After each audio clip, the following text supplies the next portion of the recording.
Assalomu alaykum azizlar, Maestro Academy'ga xush kelibsiz. Siz bilan bugun navbatdagi 3-mavzumizni ko'rib chiqamiz. Xo'p, 3-mavzumiz bu nouns, ya'ni otlar, ko'plikdagi otlar, plurals, birlik va ko'plik, singular, plural deb ataladi ingliz tilida. Xo'p, asosiy qoidadan boshlaymiz. Xullas, birinchi qoida bu ko'p otlarga ingliz tilida s qo'shimchasi qo'shiladi. Masalan, birligi car, ya'ni mashina, bitta mashina, cars, mashinalar, sister, singil, bitta singil, sisters, singillar. Demak, yana bitta, men bu ko'p otlarga s qo'shimchasi qo'shiladi dedim, lekin mustasno otlar ham bor, ya'ni s, double s, sh, ch, xo bilan tugaydigan otlarimizga s qo'shimchasi qo'shiladi, ya'ni mana bunaqa s qo'shiladi. Bunga example bus, bus bitta avtobus, buses avtobuslar, watch soat, qo'l soati, watches soatlar. Xo'p, bu birlikdagi otlarni ko'plikka o'tkazishni siz bilan hozir ko'rib chiqdik. Endi esa y harfli qoidamiz ekan. Y harfi bilan tugagan so'zlarda ikkitagina qoida bor. Ya'ni undosh, y'dan oldin kelayotgan harfimiz undosh bo'lsa, unga ko'plik yasashimiz uchun is qo'shimchasi qo'shilar ekan. Ya'ni ias qo'shimchasi qo'shilar ekan. Xo'p, baby, chaqaloq, babies bu chaqaloqlar. Dictionary, y'dan oldin r kelyapti. Dictionaries bu lug'at kitoblar.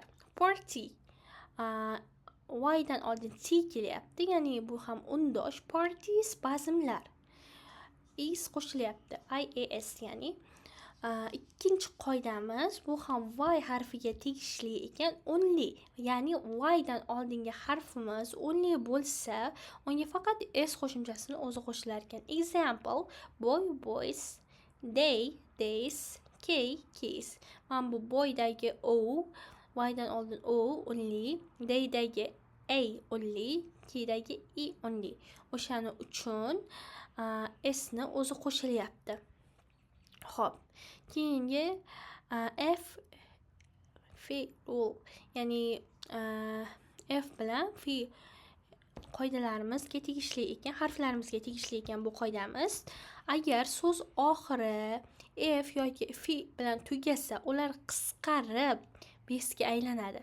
Ya'ni leaf, barg, leaves. Mana bu f yo'qolyapti-da, s qo'shilyapti.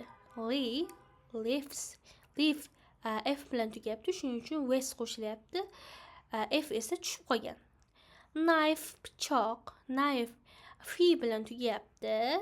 Oxiridagi i talaffuz qilinmaydi. Knife fi tushib qolib, s qo'shilyapti. Knives. Hop, xotin, wife, wives. Demak, bu ham fi bilan tugayapti, s qo'shilyapti fi tushib qolganligi hisobiga. Half, yarim, house. Demak, f bilan tugayapti, f tushib qolib s qo'shilyapti. Exception, demak istisnomiz ham bor ekan. Roofs, roof bu yerda faqat roofs bo'lmaydi-da, roofs bo'ladi. Demak, faqat roofs bizda istisno ekan. Esda saqlang. Hop, keyin critical note, irregular nouns. Demak, noto'g'ri otlar bor bizda. Bularning bir qanchasi berilgan qoidamizda. Buni yaxshilab yodlab olishingizni tavsiya qilaman. Chunki spelling xato ham o'sha ko'p uchraydigan xatolardan hisoblanadi ingliz tilida. Buni yodlab olsangiz, u sizga muammo bo'lmaydi. Demak, bittalab ko'rib chiqamiz. Man, men, child, children. Ko'pchilik childrenga children's deb s qo'shib qo'yadi. Bu xato, esingizdan chiqmasin. Child yoki childs deb yozib qo'yadi. Bu ham xato. Child, children. Tooth, tish, bitta tish, teeth, Tishlar. Mouse sichqon, mice sichqonlar. Woman ayol kishi, women ayollar. Person kishi, people odamlar, ya'ni kishilar. Foot oyoq, bitta oyoqimiz, feet oyoqlarimiz. Fish baliq, fish, ya'ni fishni ikkala nimasi ham bir xil, birligi ham ko'pligi ham bir xil yoziladi ingliz tilida, esingizdan chiqarmang. Xo'p, keyin siz bilan ko'rib chiqadigan narsalarimiz bu xullas mashqlarimiz. Demak, o'zi bittadan example berilgan guys. Men yana ham tushunarli bo'lishligi uchun, qiynalmasligingiz uchun yana bitta example ko'rsataman navbatdagi gapni. Demak, add s or as debdi. Ko'plik qo'shimchasini qo'shing. Flowers, bunga oddiy s qo'shamiz. Boats o'zi nima edi? Hop.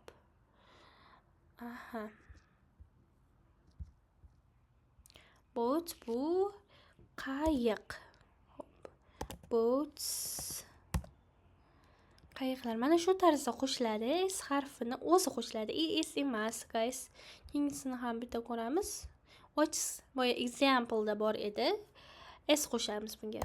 Watches, chunki nima uchun? sh bilan tugagani uchun. Ikkinchi mashqimizni ko'ramiz. Say y and fe rules, ya'ni ko'rib chiqqanimiz y va fe harflarimiz bilan tugagan otlarimizga boshqacharoq qo'shardik, esingizda bo'lsa. Ya'ni bu yerda cities debdi. Ya'ni y dan oldingi harf t, ya'ni undosh bo'lgani uchun bu yerga is qo'shimcha is qo'shimchasi qo'shilgan. Keyingisi, demak, y dan oldingi harfimiz o, ya'ni unli harfimiz. Bunga esa sni o'zini qo'shsak bo'ladi. Boys,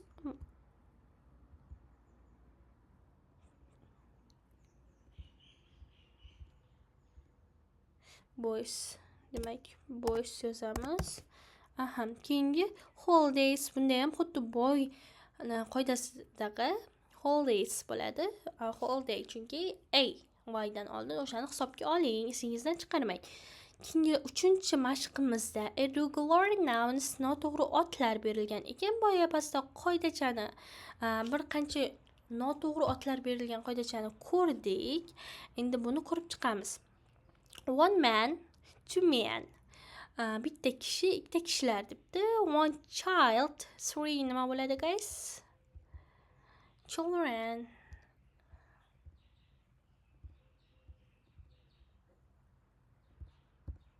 Bu yoqqa qo'yaman. Children. Okay. Keyingisi one foot. Footga feet bo'lar edi. Yodlab bemalol keyin mashqni qilsangiz esingizdan yana ham yaxshiroq qoladi.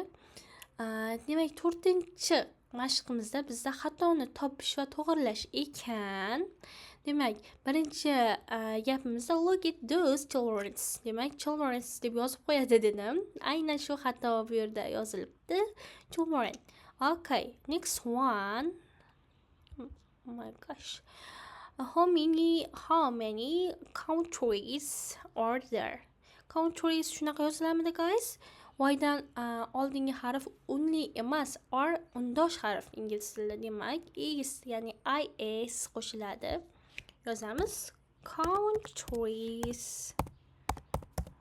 Right? Yes. Keyingisi brush your teeth every morning. Teeth s qo'shilmaydi. Bu noto'g'ri ot edi. O'zingiz to'g'rilab yozib qo'yasiz. Keyingi mashqni ko'raman. Hop. Complete the chat. Har doimgidek chatni tugatish, ya'ni so'zlarni ko'plikka o'zgartirib dialogni to'ldirish ekan bu safar. Did you pack the bags for our trip? Bizning trip, ya'ni o'sha nima deydi? Sayohatchamiz uchun sumkalarni oldingmi debdi. We need 3 boxes of snacks. Demak, boxga sni o'zini qo'shmas edik. Remember guys? Hozir. Demak, bo'lmaskan. Hop. Box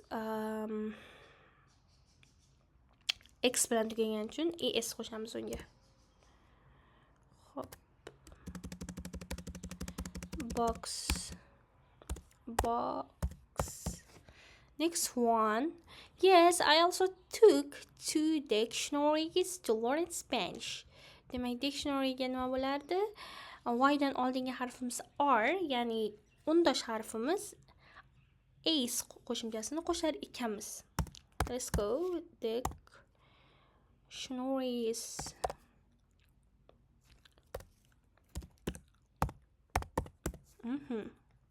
Demak, qolganini o'zingiz o'rgangan qoidalarimizga binoan bajarasiz, bajarib qo'yasiz oxirigacha. Bu mashqlarimizni bajarsangiz, mana shu otlar haqidagi mavzumiz esingizda yaxshiroq qoladi, yaxshiroq o'zlashtirasiz. Yana spelling, hatto listening tinglayotganingizda bularni yozishda qiynalmaysiz. Grammar qoidalarida ham, testlarda ham qiynalmaysiz. Xo'p. Sizga bugungi mavzumiz tushunarli bo'ldi deb o'ylayman. Maestro Academy sizga kelajakdagi o'qishlaringizga muvaffaqiyat tilaydi. Shu bilan darsimiz o'z nihoyasiga yetdi. Xayr, sog' bo'ling.